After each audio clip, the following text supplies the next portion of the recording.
It would be running road. yeah.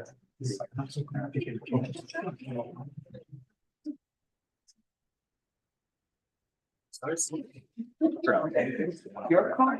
I got memories. 4-year-olds. So. All right, good afternoon, everyone. Welcome to our May 20th CPAC meeting. We have a lot on our agenda today. So we're gonna go ahead and get started. Has any public comments been submitted, Mr. Maloney? No public comments, sir. All right. We'll move right on down to the Office of Small Business Opportunities. Awesome. Hi, everybody. I hope everyone is doing well. The Office of Small Business Opportunity, we are currently sitting at 189 SLBEs. That's 7 architectural and engineering, 56 construction, 52 non-professional services, 68 professional services, and 6 wholesale. And that's 15 new SLBEs added since our last CPAC meeting. So we are trending upward. As far as our events, the last event that we held was on April 24th, and that was titled Growing to Death, How to Not Outgrow Cash Flow. That was held in the Richland County Council Chambers, and we had a great turnout for that event. There were 35 attendees, and our folks had the opportunity to learn about cash flow and how to keep their financials intact as a small business owner. For our next upcoming event, we will be holding that virtually on Zoom, and that will be June 6th from 12 to 1:30 p.m. That event is titled Size Up SC, your tool to discover customers, suppliers, and competitors for business growth. And this event will be covering how to manage your business by the reality of your numbers, staying in business strategies for success and sustainability, cash flow tracking, and effective use of business credit. And for those that are interested, that event's registration can be found on richlandcountysc.gov/OSBO. As far as reminders, please remember that the OSBO office serves as a great resource for small businesses in our community. OSBO is currently seeking small businesses that may qualify for our SLBE certification program.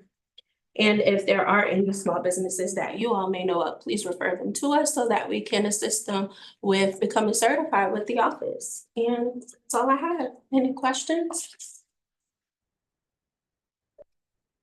Anybody?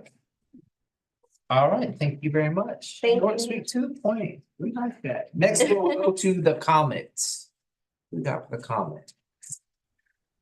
Hello, this is Maurice. I apologize for not being there in person. I had another meeting that I just got out of, so I am here. And can everybody hear me okay? Yes, sir. Yeah, okay, thank you. On the first page, the Davis and Floyd still continue to progress there. The comment, so the completed sites, there are none for this period. Approved sites, we have 2 shelters. You can see the locations on there. The site's currently under permit review. We have 1 shelter, Midlands Tech. Under sites in design, there are 5 benches, and it's either waiting for easement approval, property owner contact approval, or encroachment approval. So we're still waiting for those, and that's the boarding and lighting sites are for concrete pad installations only. Let's see, on item B, under ridership comparison, total ridership has decreased about almost 5.5%. The previous month comparison is down just over 1%.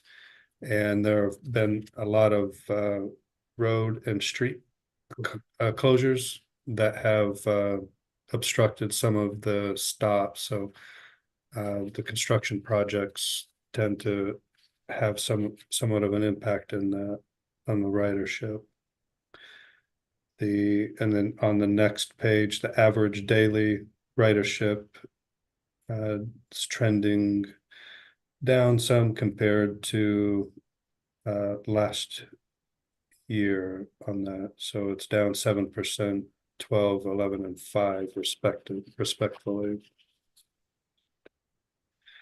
On the USC ridership, we've seen an increase, and this is due mainly to a lot of the USC baseball games have kicked in, and a lot of attendance to that, so that has increased our boardings. And on item C for budget, there's nothing outstanding there. We're trending in the right direction for this year, and nothing noteworthy within that. So of course, if you have any questions, please let me know. And then on item D, the MDE and DBE, the COMET goal is 25%. We are currently at 24.9% with 20 vendors, and you can see the expenses and the percentages over on the right-hand side there. So overall, that looks pretty good, and we're still progressing forward with any requests that we have for benches and shelters. Any questions regarding the COMET?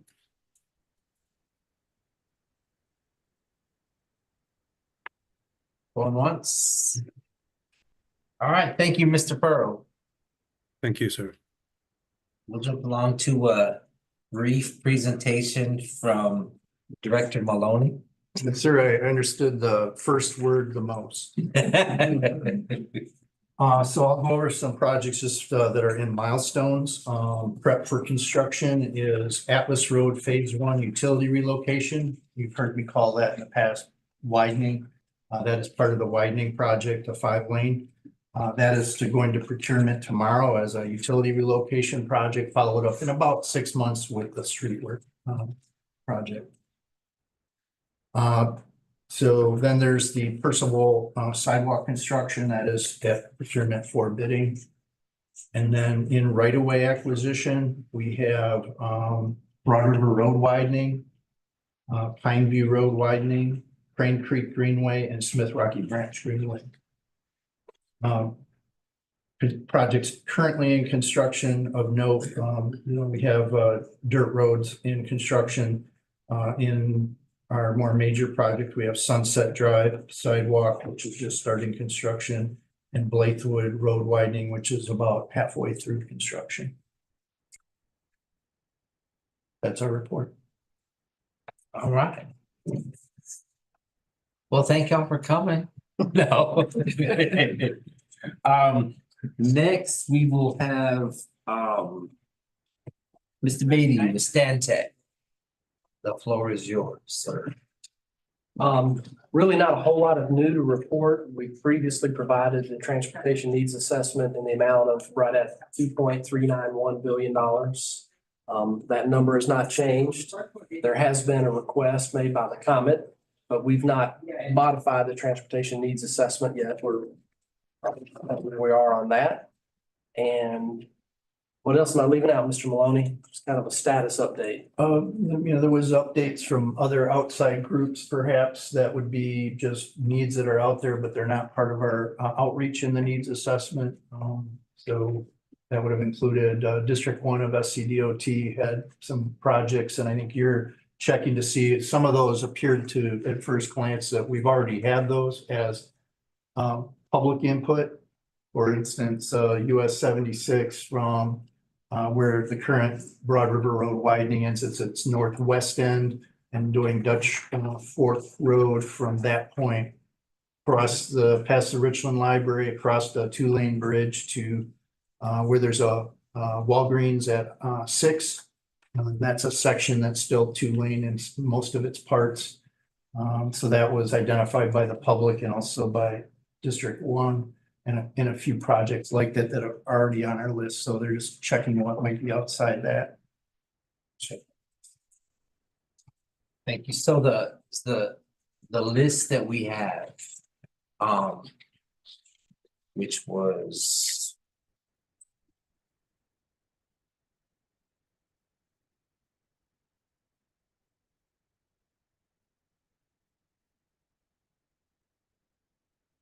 the needs assessment anyway. The last one that you presented, is that what we're still going by? As far as the roadway portion, yes, the 2.391 billion. That's the most recent needs assessment that's been presented through county ad hoc and then has come to this body, yes. Okay, There was a March list that came before. Yeah. Before the first council working session that had suggestions that we had anything that Penny wouldn't have completed due to, funding, for instance. And that was a little longer list. In today's value, maybe it added 110 million or something. And there were some latecomers from the public outreach also on the current list that's at 2.4 billion. is that the March 4th one, or was there one after the March 4th? What's, Needs assessment? This one says March 4, and what's the total dollar amount at the bottoms? 2,079,000,000. Yes, so we've got another copy here now. Got the date is April that equals the 2.391 billion. Okay, And does that have the assembly, like the 300 million? It still has the original 300 million assembly because no action has been taken yet to make a change to that. okay. So I've got copies here.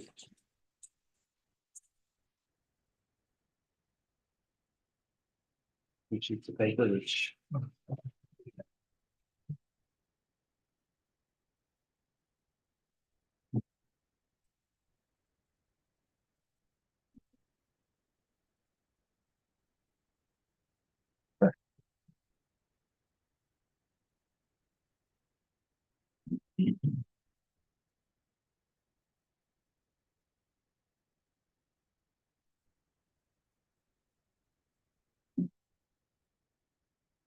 But I think, as far as the assembly rail separation, I know the city of Columbia did have a meeting with the city appointees, and where that original base cost was 300 million, that is reduced to 25 million.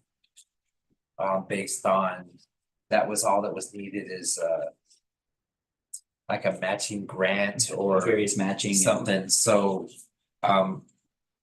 it's safe to say that 300 can be reduced to 25 million. As far as the rest of this though, is this document that you have worked so eloquently and hard on, with us literally having like a month left before this committee is responsible for submitting our report to ad hoc, is it appropriate for us to take this list and make a motion that this is the list that we want to pursue to ad hoc? May I chime in, Mr. Chair? Yes. So that's a great question. Certainly allow others to give you input on that. So one of the things I wanted to share is we had in the last meeting from the comment about their particular ask. So one of the things that's kind of going on right now is comments going to be having some conversations with their board, with council members to try to make sure that we're talking kind of apples to apples based off what their needs are. And then that will also be included as a part of your list. So just to kind of add that to the conversation. And then in the grand scheme of things, I think as you consider, as TPAC considers what you might want to present to council as a motion.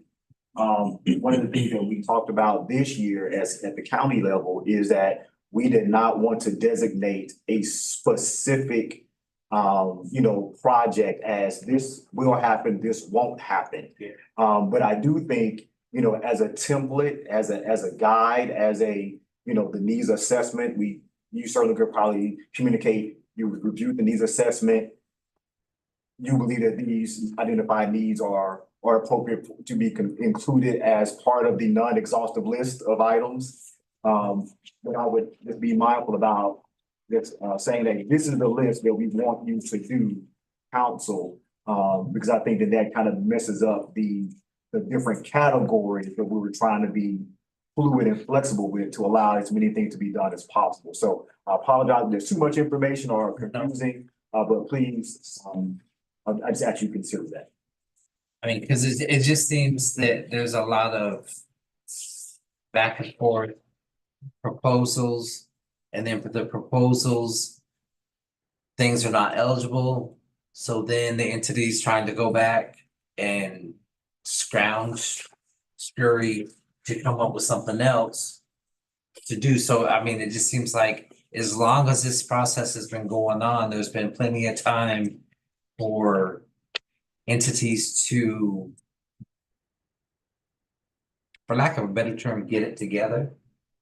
You know, instead of this last minute scurrying and stuff. I mean, I've been reached out to by some people and they think, you know, there's a lot of back and forth going on that should have been stopped a while ago. So that's why I posed the question, if it's something that we should proceed with, saying, you know, this is what we've got, this is what we feel should go forward. But if you're saying that it should not be the case, then I guess we.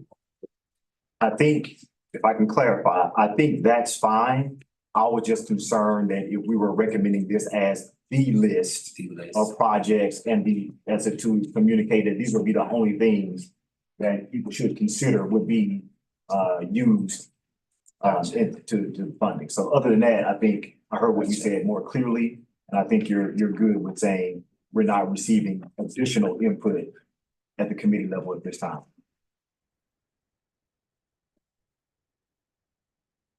All right, well, we'll just move on then. Go to Mr. Jones. Yeah. Parker Poe. Sure thing. Whitney's gonna pull up our presentation. And we're gonna talk a little bit about this list too, or at least thoughts about the list, and I think it'll be consistent with what Mr. Brown just said. So just a reminder, and we can just flip to that first slide, Whitney. You all have been on a journey, and the journey has really been to start to think about ways to take this very long list of needs and to provide some guidelines and principles, as we call them, to enable those needs to turn into actionable projects. And so by this committee's input from the Transportation Ad Hoc Committee, as well as this conversations with council, we're getting there. And you'll see that some progress has been made on the principles, which we'll talk about in just a little bit, but we can maybe flip to the next one. There's kind of four things we're hopeful of having a conversation about. You all have already hit on one of those items, which is to finalize the needs list, or as we discussed, sort of to kind of cut it off, right? In terms of additional needs being submitted, there'll be a procedure down the road for emerging needs to be added, but we wanted to give this committee an update on what happened at the last county council meeting. They did give second reading to the penny ordinance. Penny ordinance is that document pursuant to which the county says to the community, we want to put this on the ballot. So it doesn't impose a penny, it just gets it on the ballot. So we've been through 2 of 3 readings on that.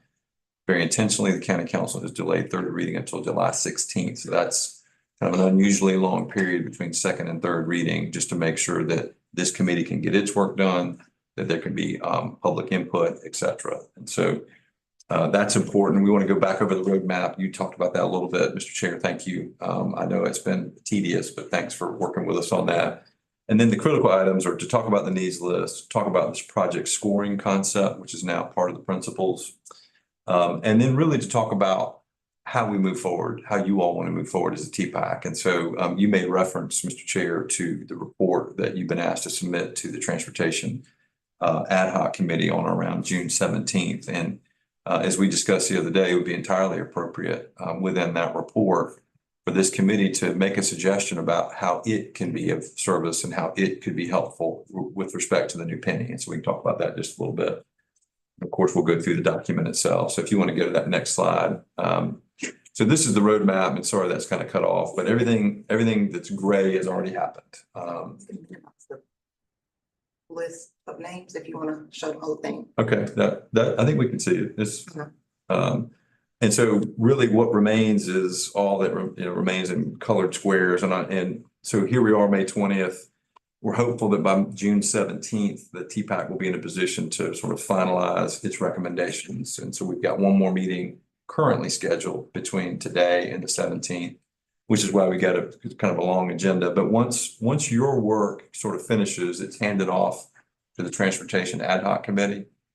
That will then sort of funnel into that June 25th council work session where we will sit with council, effectively presenting to them all of your thoughts as might be augmented by the Transportation Ad Hoc Committee. There'll be a public hearing on July 9th. Interestingly, on July 9th, there'll be no reading of the ordinance. So it's intended just to receive public input, no vote on the ordinance, not moving it forward, just to make sure that we've got everything in there that we need. And then prayerfully on July 16th, we will finish the approval process that will incorporate both the approval of the penny ordinance as well as a resolution that will adopt some form of this document that's in front of you to enable the penny to be administered. So a lot that lay ahead, but you guys have done a great job staying on schedule. In fact, you've probably been one of our most able partners, Mr. Black. For somebody who I never spoke to 8 weeks ago, we sure do spend a lot of time on the phone. There's even some little like special, image that pops up when you call my phone, which normally happens when we've got friends and family. So anyway, let's go to the next slide. So what happened on May 14th? So there was a lively debate among county council on the 14th, and they made some significant decisions, which are not set in stone, right? Because the ordinance can continue to be modified all the way through third reading. But they determined that we're going to do a 25-year penny, which generates roughly $4.5 billion. And again, that's subject to additional conversation. But importantly, as you were asking before, Chairman Black, originally the split, if you will, the penny was 40% and 40% in those first two categories, community investment and county advancement, and 20% to the comment. That was changed the night of the meeting to 30% to community investment projects, or roughly 1.35 billion, 50% to county advancement projects, roughly 2.25 billion, and then 20% to the comment, roughly 900, with the stipulation that at least $20 million be expended from the first two categories in each council district. So we'll be adding that to the ordinance, but I think those are all the highlights. Council also at second reading determined to authorize the $950 million worth of bonds to be on the ballot.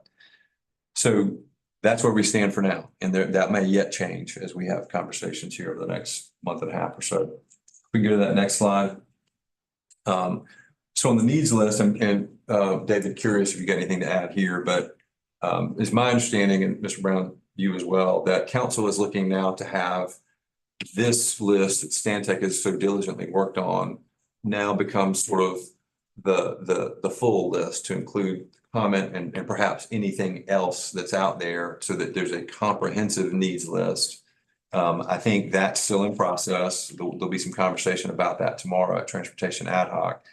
The point being, I agree with Mr. Brown, this is not a guarantee of a project. This is a list of needs, but at some point we have to agree on what the list is. And at some point we have to foreclose anything being added to the list. And I think we're getting close to the point where decisions will have to be made to sort of let this list sit and not be added to until some of the provisions of the principles enable the list to be augmented in the future. So I think that's where we're headed. Do you have anything more to say about that? I know you've talked to the chair about it. No, that's it. Okay, all right.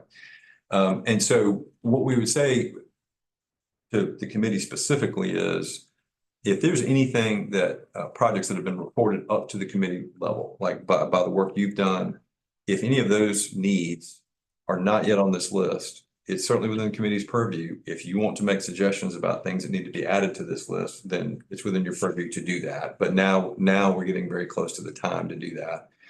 The other thing I think would be helpful is to get some guidance on what to do with what is expected to be an updated list from the city. We talked to one of the Councilman Brennan the other day, and based upon some conversations they've had, we understand that they're going to modify their original proposal, and they'll have additional things coming forward. Somehow, whatever portion of that the committee and ad hoc and council determines is appropriate needs to land on this list as well. And I think you're looking for the new list probably to think about. Yeah. And so maybe by the June 3rd meeting, we can talk about it. So this is important, though. We need to get to the point where that's not moving around, and y'all are already on task. The other two are other several sort of parties out there that we've heard from that I don't know exactly where the stands in terms of getting the needs incorporated under this larger list, or the DOT has, and maybe some of this is already on the list, David, but the DOT submitted a specific list as we understand it. USC has submitted some sort of specific list as we understand it. So none of those items are currently on in these lists. Is that right? Some of the DOT projects are already on the needs list. Yes. So we may need to highlight, maybe for transportation ad hoc in particular, if there are items that they submitted that are not yet here and whether or not they need to be added. So that's something we can talk about tomorrow. All right, we can go to the next slide. So one of the things that this committee has done a great job of is help to establish principles by which the New Penny program will be managed. And you've given us principles that are here, living and breathing in this document. But for instance, you've given us principles about impact and cost ratio, principles that are focused on safety, principles that are focused on whether or not there's additional funding available. So this committee has already spent some time looking at those principles. There's one item in the principles that I know has come up in the county council meetings. I just want to highlight it for you all here today. It is not in the list that's currently in this document, but the idea to give some priority or give some weight to projects that were on the 2012 list but have not yet been addressed. That's been discussed at council. It's not clear to me yet whether council wants that as a principle or not. But that might be a conversation we come back to you with once we hear from transportation ad hoc on that issue. But for today, what you will see is we have boiled down your input and now to a total of 6 principles. And in discussing this with Chairman Black over the past several weeks, we've talked about the fact that we can't give equal weight to each principle because Mr. Maloney and the folks that work with him have to understand how to weight the principles. And so what's been done here, and we really want to hear your feedback on this, is a certain number of points out of 100 have been assigned to each of these 6 principles. This is a very simple concept. The idea is if it's a really important principle like safety, it's got the greatest number of points, 25 out of 100. All of the principles are important. We're not suggesting that you shouldn't think about all of them, but not all of them can be given the same number of points. And so you'll see that the concept of whether additional funding is available, that's been given 10 points. Concept of impact to cost ratio, that's been given 20 points because that's an important point. It was raised by this committee in its comments back to us. Safety has 25 points. Improvement to overall condition of within the county, and talking about removal of blight and other conditions there, that's 10 points. It's an economic development promoter of a project or a need, it's been given 20 points. And finally, if it's got a certain degree of public support, be given 15 points. This is just listening, right? In terms of the way the points have been assigned. Really curious from the committee standpoint, whether or not you believe these point assignments are correct, given how you prioritize them. Mr. Black, you may want to, seek input from the committee after today's meeting. We just want to highlight that for you because the idea would be that each of the needs would sort of be run through this matrix. And we understand from Mr. Maloney that in many respects, this is sort of what's happening now, maybe and you can describe sort of what the current procedure is. But the idea would be for them to be able to take the principles, score needs against the principles, and then make decisions on projects based upon the project score that is yielded. Let me stop there. Do you have questions about this project scoring concept or input about project scoring or input on whether or not we've sufficiently summarized the important principles? So the points, is that something that y'all came up with? Like, I guess it's a starting point? It is just listening to this committee and ad hoc and others. That's right. So that does not have any official input yet. That is trying to deign the intent. Start somewhere. Start somewhere. That's right. And that is,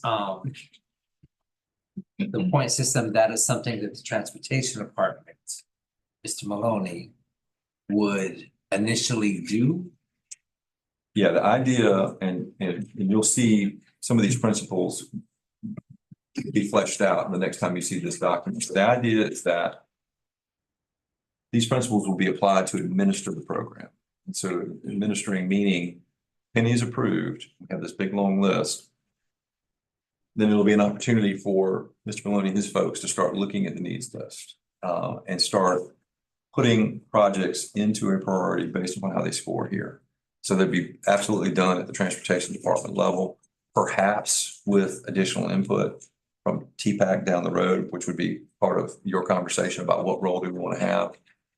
Do you want to speak to how this process works now? How this is this consistent? Is it different? It's different in that, you know, particularly in my timeline and even looking back, you know, to how projects were ranked, you know, before just 1, 2, 3, 4. Project that's been going the longest, you know, that I know started earliest was ranked 1. But I'll turn that to an item we have on the agenda for ad hoc tomorrow. And it's to actually eliminate a project that kind of violates safety. So in doing that, you know, we say this project should not go ahead because it actually detracts from safety rather than adds to safety. So those follow along also with, you know, in many respects, council's strategic plan. And so we're utilizing that right now, the strategic plan and just, you know, engineering principles that seem to be outlined here in six categories. But no, this would be completely new. And then we would have to talk about how, you know, part of this and what was presented before is that it requires a lot of communication and approval. The way Public Works brings projects forward right now is an annual review by council. And something like that would need to occur here as well. When we look at that, it would be the scoring, but it would also be available funding in that year. So, you know, if you have a bond, that's something, and then you have your regular revenue, we're looking at that and projecting what could be launched now. A lot of times they say, well, we can't launch all the projects at once because there's not enough contractors. But we also have to look at the annual budget of what the revenue available or bond available is or grant available to fund the projects in any given year. So there'd be a list kind of with that as kind of a cap that we'd have available funding, and then which projects are those would be based on this system of scoring. And then approved through committees to council. I think you made a great point. This is a starting point. And so as you all review this, if you think we're missing a principle or you think we're off in the way the points have been assigned, we're here to receive your input. And that's why we wanted to get this to you today, so you have a chance to digest it and return some feedback between now and June 3rd. Would it be helpful to, I guess, also try to create some like metrics, you know, instead of just saying, if we agree that 20 points for something, to say like, what are you looking at? Just, you know, kind of a checklist, and we try to shoot that around. Good thing. Ray, with this system would be required by law, like as a process, or is it just like a suggestion situation? Like would every need have to go through this legally before it can be executed? So yes, council, the idea is that once it goes to your committee, once it goes to ad hoc and gets to council, this would become an actionable document that council approves by resolution, meaning it would be easier to modify it in the future if we needed to. So for 2 years down the road and determine we need to beef this up in some way, they could. But yes, this would be the mechanism by which the program would be managed, with the ability to revisit if and when it's needed, with input from TPAC and others. Major projects, even with surface transportation funds, federal funds, and that have gone through, I've been through the processes where they get scored exactly like this. And if you have a new and emerging one, the first thing you'd want to do is get a data sheet on the project turned into the county to be scored. And then it would be put amongst all the other projects if it was an emerging need or something like that. But this is a pretty standard process that they use to distribute federal funds. If I could add something, Mr. Chair. One of the things that, you know, you learn lessons whenever you do this, and when Richland County did its transportation penny. It was among the first in the state to do it. So one of the things we learned is that prioritizing all the projects up front before you know what you're gonna get into exactly. Before you experience a 1,000-year flood, before you experience the things that have happened in the last 12 or 13 years, it became clear that the management of the penny needs to have flexibility built into it. And so rather than taking every need on this list today and applying this today, we want to do so in the moment, right? So, come January of 2025, when we're all hopefully celebrating a lot of hard work and a new penny, or sorry, probably more like 2027, when the new penny kicks in. It's the opportunity then to start applying this. And it's the opportunity then, hopefully, to also re-examine this if it has holes in it, right? That's the idea. So that we're not set in stone. It's dynamic, it's ever changing. And if there's been any mandate from council, I think that's been it. Let's have something that we can roll with the punches with on a go forward basis. Sure. Yes, sir. And one other thing, I guess, with this, and maybe it's another category or something else, but one of the motions was for 20 million per council district as well to occur with this needs assessment becoming penny projects. And something like that, we do have that in that we use in public works, which is called pro rata. And that's based on an inventory of certain things that you have in your district compared to the total county, and that you should be receiving funds based on that.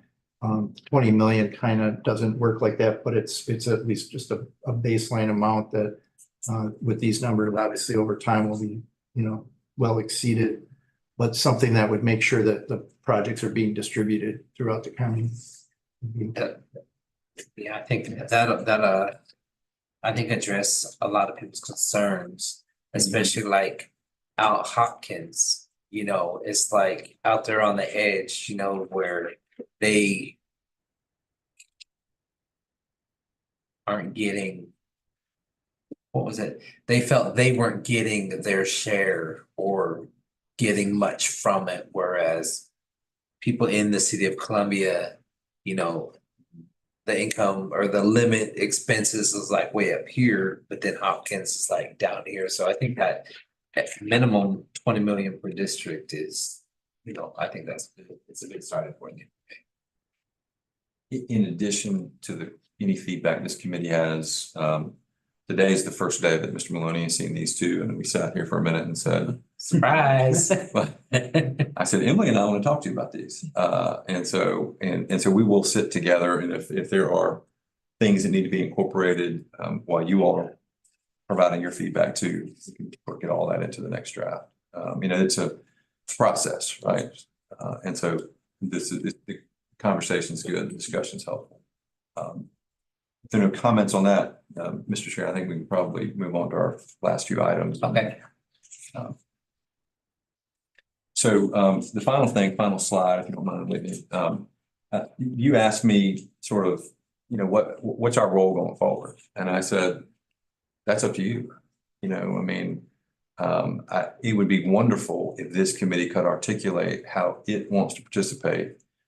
The first time you and I ever talked, the concern was, I'm not sure what our role is. And so council sat down, worked out a resolution to ask for your help with the new penny. And this has been all of this work that's been done as a result of that. And so getting your feedback on how you can be helpful in the future penny, I think is feedback that the ad hoc and council would appreciate hearing. And so as you're thinking about this final report that you might make, which would include your responses here, but getting some narrative from the committee about what role it would play would be hugely helpful. And I didn't know whether you wanted to open that up for any discussion. Yeah, we can totally open that up. I think it's something that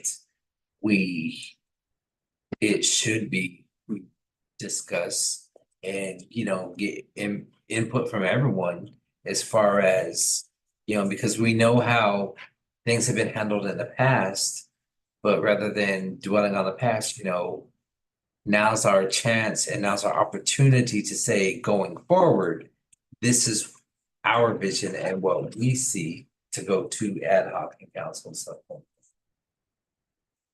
And so, and that's, it's like, I don't have the original charge from council to us on the first one, but I think it's a matter of looking at what was supposed to have been done, what is being done, and how we can tweak that to make it more efficient going forward. I know I'm talking in circles, but anything to add? No, I'm glad to hear that we have this opportunity to include proposals and to have TPAC involved, because as serving on this committee, it appears as if we have been reported to at the same time information is being reported to the community, to the public, is when we would receive and hear information. So to have the opportunity to be involved on front end, middle end, and not the end of receiving reports is great to know and to hear that we now will have some involvement on the front or in the middle somewhere. Ray, who's responsible for making sure this penny passes? You mean in terms of like Vote? education, advocacy kind of thing? Right, yeah. Yeah. Doesn't seem like it's been as it was the prior penny in terms of the partners that have been involved at this point. Mr. Brandon, you want to speak to that a little bit in terms of the county has hired some folks to help a little bit in terms of with the effort. Well, I think I'll answer the question very directly and then more broadly. I think anyone that is interested in mass transit, that's interested in public improvement, is interested in movement, whether it's by walking or riding something or riding in something, you're responsible for passing a penny. If the penny does not pass, quite frankly, then we do not have a mass transit system. We do not have the continued improvements that the county is already needing and is behind, whether you're in the city, incorporated or unincorporated, or on the state road. That is the nature of the community that we live in. And I say that as somebody that moved into the community. So I ride the roads, I see the needs, I hear the concerns, without growing up here and just kind of being, that's just the way it is. Now, in terms of what the county has also done is, we do have communications personnel that we have employed to help assist, to educate and inform. But as each of us knows, nothing is what's more powerful than your own individual testimony. So it is so important that this initiative, this effort, this need is not seen only as a Richland County government need, because Richland County government is only a part of the industry in our community that needs better pathways to move about. So hopefully that was comprehensive enough and specific enough.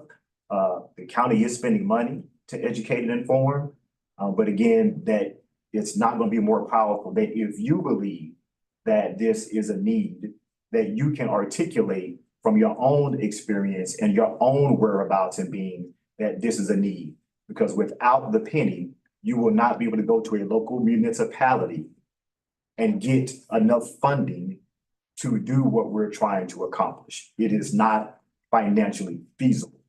Our next door neighbors, Lexington County, are experiencing that same issue right now.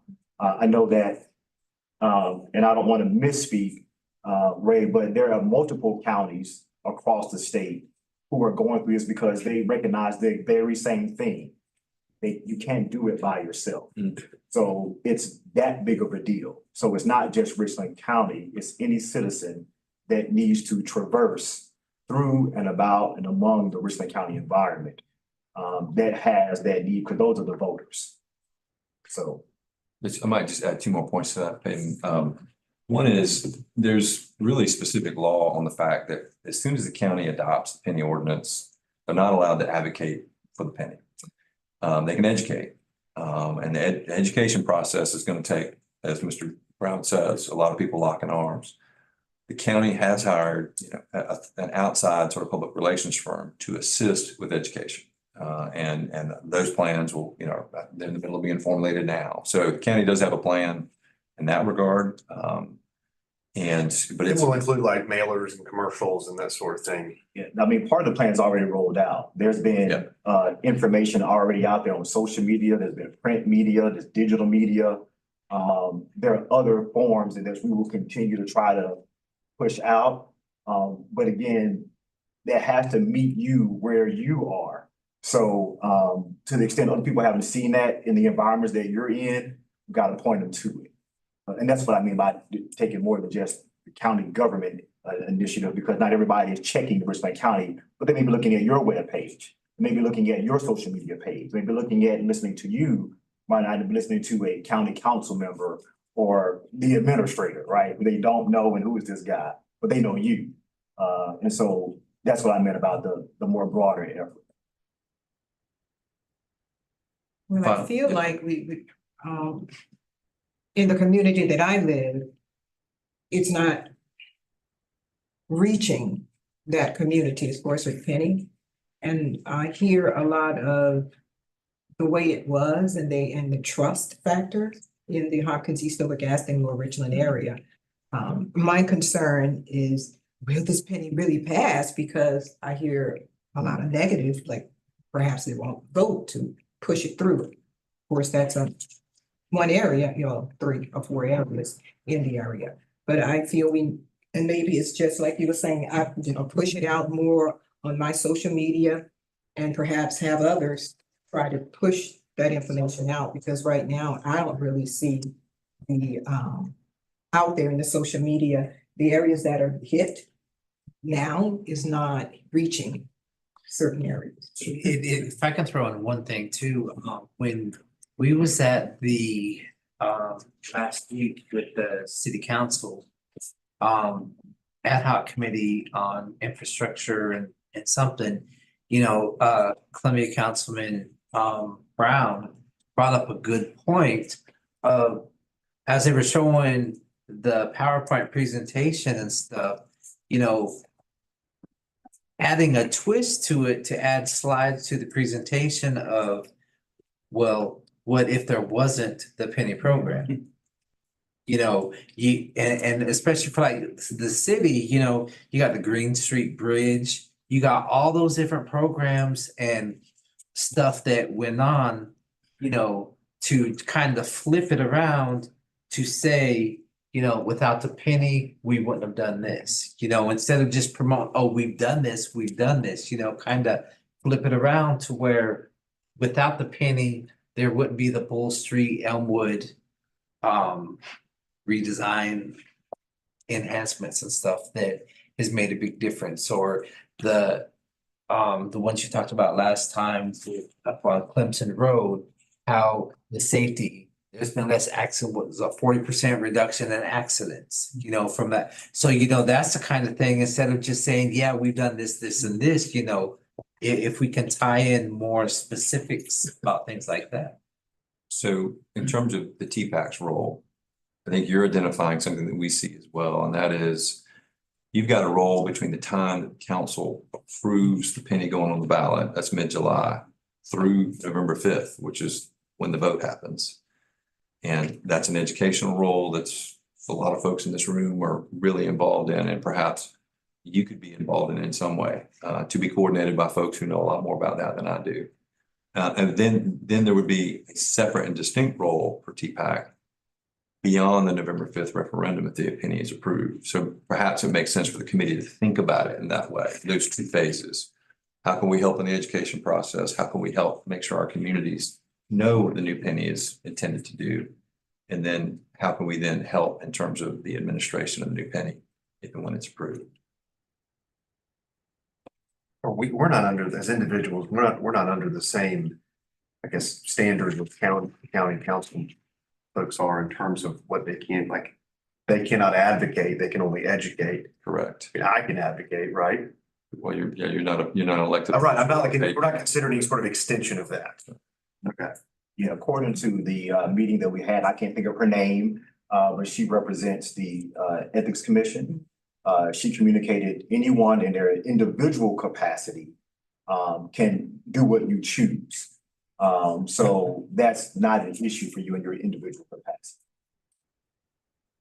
So in my individual capacity, I couldn't say as TPAC chair, that would be no longer in my individual capacity, or Eva as vice chair, or Kristen as a member of TPAC, you know, and to do the educational aspect.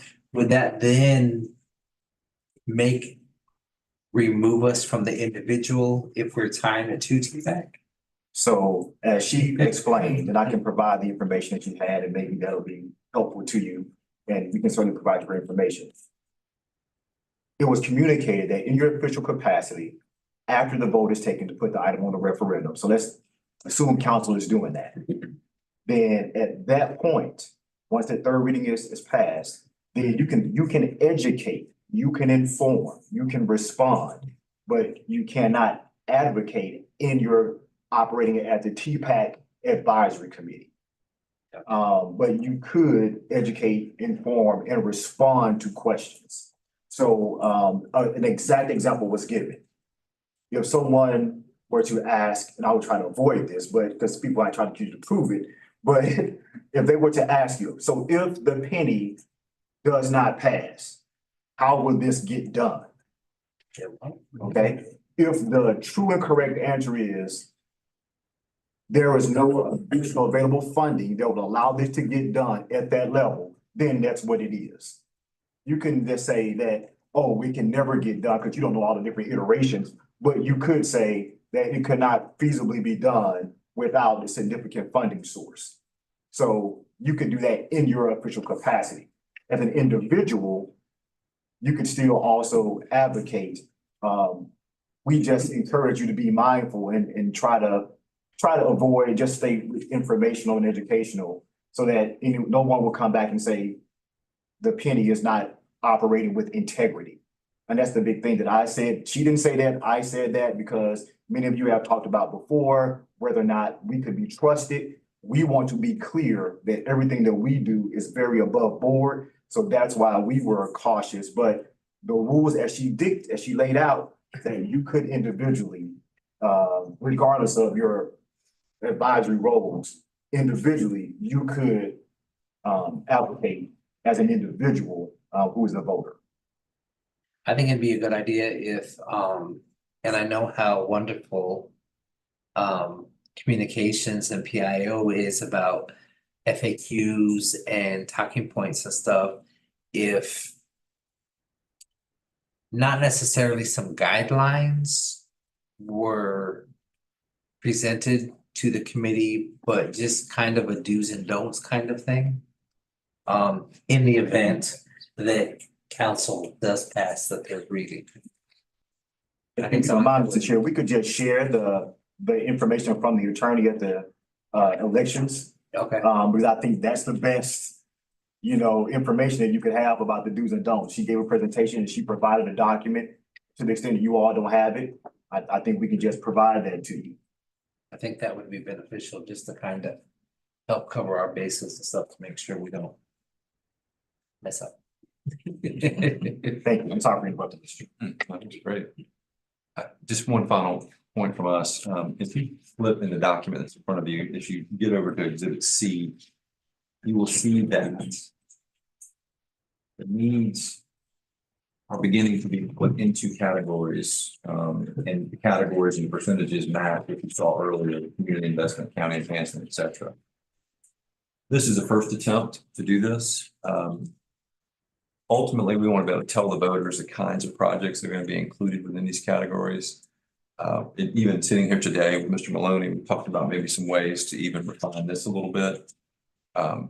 We're hopeful that metrics you talked about, Preston, and some of the ideas you have too, could be employed so that it becomes easier to determine what is a county advancement project, which is intended to have a broader kind of impact versus what's a community project. There was even some confusion at the last county council meeting about whether state roads could be both community investment projects and county advancement projects. And the answer was yes. Just depends upon the nature of the improvement and the degree to which it's impacting, a certain number of citizens. So we're going to be giving more thought on how to make those distinctions between community investment and county advancement for sure. Comment-related projects, that's an easier distinction because they've given us those projects. And so we're just taking their lead. But be seeking probably more input from this committee on how to properly distinguish between community investment and county advancement projects.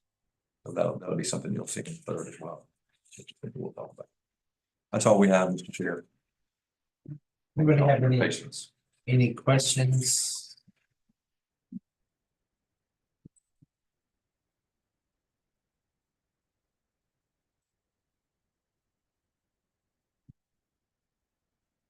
Chris Kiefer asked, as a follow-up to this meeting, could we get a copy of the proposed scoring matrix? One way to evaluate it would be to actually score a couple projects to see it works, see how it works in practice. Is that something you can do, Mr. Jones? Or, So what we've sent so far It's not- is what exists. Okay. And I think the committee has that, right? Or no? That's what we sent Friday? yeah, no, it hasn't been sent out yet. Okay, But I can send that out. okay. And then just so for the committee as well, we'll send out an email to the committee members to kind of review, think about, and come up with some ideas of what Mr. Jones mentioned earlier about how we want involved in the new penny, about processes, procedures, or something like that. So we'll internally get something out via email and stuff. So over the next couple of weeks, we can kind of work on that. So at our next meeting, we'll kind of have a rough template of, our vision, the committee's vision of how we would like to see things going forward. Does anybody have any other questions? Mr. Black, Yes. can you hear me? Yes. This is Kamal Sloan. In the last meeting, we had mentioned something about the extra bus lane that was proposed for the comment by Mr. Brennan. And they were, my understanding, they were gonna provide the committee a little more information about that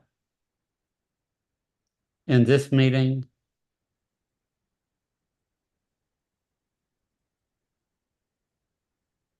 I'll reach out to Mr. Brennan and try to get some more information and make sure it goes out to the committee on it. Thanks a lot. I guess before, and if we can discuss it on the next meeting. Yeah, hopefully I'll be able to get that the next couple of days and make sure it gets sent out to everyone. Mr. Black, this is Maurice.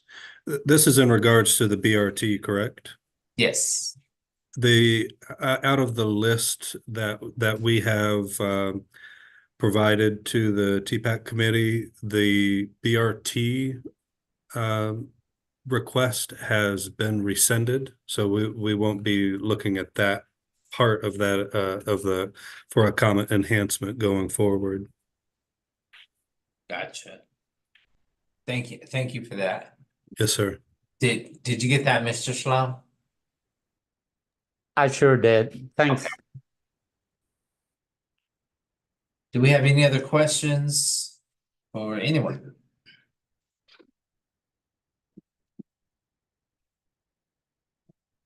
So our next meeting will be in 2 weeks on June 3rd. And if there's no other questions, comments, we stand adjourned. or 59. Just did it. Mr. Maloney was brief. Why we did it? I'll say. Yeah. This weekend. I was. Hey, how are you? I'm Preston. Preston. But I'm thinking about I'll see you. Okay, good thing. Yeah, well, I didn't get to think of it. Yeah. I'll Bye. make sure that, I think when I get to. You're out there. Yes, sir. Because you called me.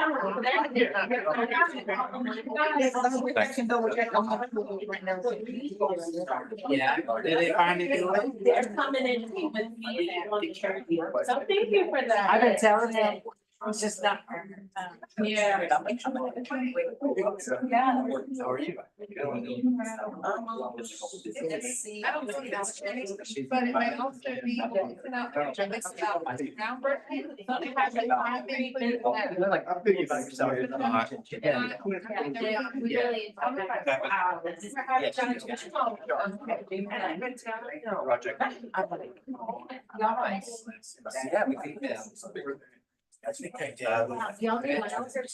I think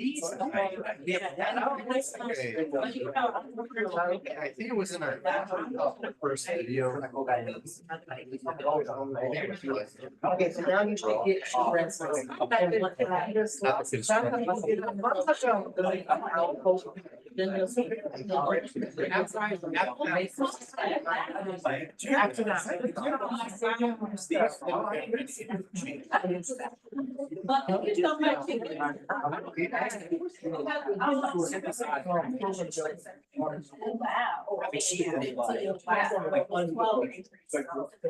So yes, we were like, we. Yeah,